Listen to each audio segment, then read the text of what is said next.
আচ্ছা, আমরা এখন আছি হায়দ্রাবাদের গোলকুন্ডা ফোর্টে। তো এটা একটা গুহা, রাজাদের গুহা। সামনে দেখা যাচ্ছে কত চামচিকি উঠছে, খুব ভয়ঙ্কর জায়গা।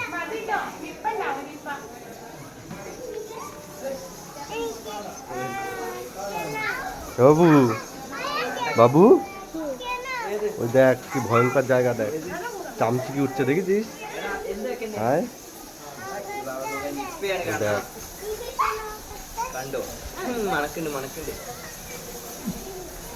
দেখেছিস চামচিকি কত, দেখ।